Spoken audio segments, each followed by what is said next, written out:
সেদিন আমরা সকাল সকাল চলে গিয়েছিলাম লোকনাথ বাবার মন্দিরে। ভোর ভোর বাড়ি থেকে বেরিয়েছি বলে সকাল 9টা, 9:15টার মধ্যেই আমরা পৌঁছে গেছি।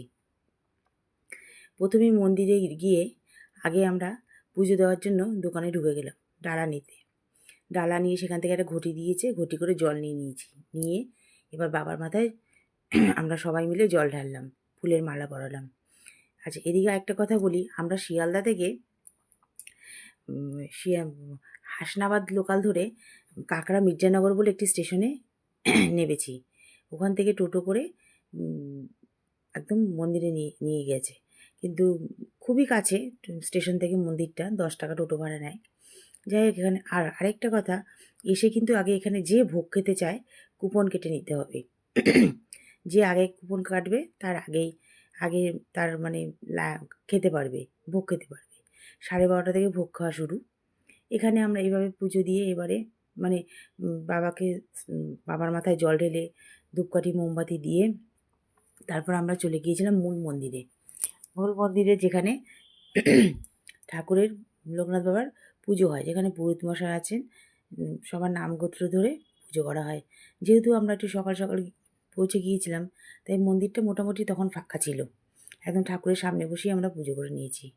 এখানে পুজো দিয়ে আমরা একটি টোটো করে চলে যাই একটি কালী মন্দিরে। সেই কালী মন্দিরে অনেকগুলো শিব ঠাকুর আছে। আমরা সব শিব ঠাকুরগুলোকে দর্শন করি। শিব ঠাকুরগুলো এক একটা শিব ঠাকুরের এক এক রকম নামে আছে, এবং শিবলিঙ্গগুলো এক একটা দেখতেও কিন্তু এক এক রকম। সব শিবলিঙ্গগুলোকে আমরা দর্শন করে প্রণামী দিয়ে তারপরে আমরা কালী মন্দিরে পুজো দিতে চলে যাই। কালী মন্দিরে একটু ওয়েট করতে হয়, ঠাকুরমশাই বলেন একটু পরে পুজো হবে। তখন আমাদের মোটামুটি 10:30 বেজে গেছে। একটু ওয়েট করলাম, তারপরে কালী মন্দিরে আমরা পুজো দিলাম। কালী মন্দিরে পুজো দেওয়ার পর ওদিকে পুজো দিয়ে আবার এদিকে মন্দিরে আসারও তাড়া ছিল। 11:30টায় অঞ্জলি দেব, তারপর ভোগ আরতি হবে, তাই জন্য একটু তাড়াহুড়াও করছিলাম। যাই হোক, ওখানে কালী মন্দিরে বেশ ভালো মতো পুজোটা দিয়ে নিলাম। পুজো দিয়ে আমরা চলে আসলাম আরেকটি মন্দিরে। ওই টোটোওয়ালাকেই দাঁড় করিয়ে রেখেছিলাম, সেই টোটোতেই আমরা ফিরেছি। আরেকটি রাধাকৃষ্ণের মন্দিরে চলে আসলাম। সেই রাধাকৃষ্ণের মন্দিরে আমরা প্রণাম করে তারপরে আমরা চলে গেলাম লোকনাথ বাবার মন্দিরে। তখন প্রায় 11:30 বেজে গেছে। তখন গিয়ে দেখছি প্রচুর ভিড়। তখন আর মন্দিরে ঠাকুরের সামনে আমরা যেতেই পারলাম না। দূর থেকেই ঠাকুরের আরতি দেখলাম, দূর থেকে অঞ্জলি দিলাম। তখন খুবই ভিড় হয়ে গেছে, মানে মন্দিরের বাইরে পর্যন্ত ভিড় হয়ে গেছে। যাই হোক, অঞ্জলি দিয়ে তারপর আমরা এখানে সকাল 8টা থেকে 12টা পর্যন্ত পুজো হয়, আর দুপুর 3টে থেকে রাতে 8টা পর্যন্ত পুজো হয়। এখানে অঞ্জলি দিয়ে তারপর আমরা চলে গেলাম ভোগ খেতে, যেখানে ভোগ খাওয়ানোর জন্য লাইন দিয়ে আমরা ওখানে বসে পড়লাম। শয়ে শয়ে লোক প্রত্যেক দিন এখানে ভোগ খায়। এরকম নিচে লাইন দিয়ে বসে চট পেতে দেয়, লাইন দিয়ে বসে ভোগ খাওয়া হয়।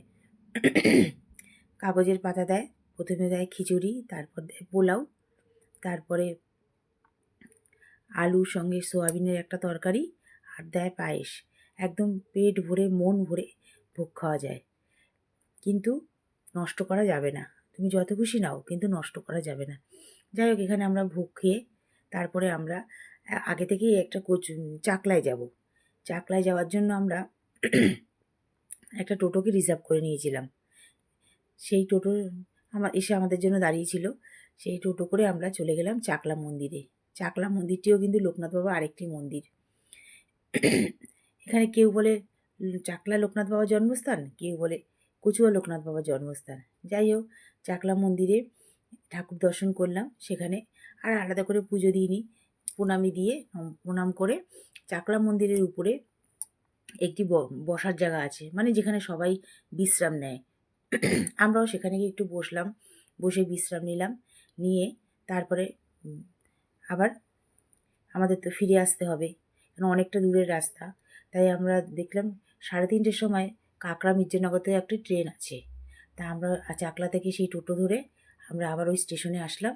স্টেশন থেকে ট্রেন ধরে আমরা শিয়ালদায় চলে আসলাম। এইভাবেই দিনটি আমরা খুব মজা করে আনন্দ করে ভক্তি করে কাটালাম।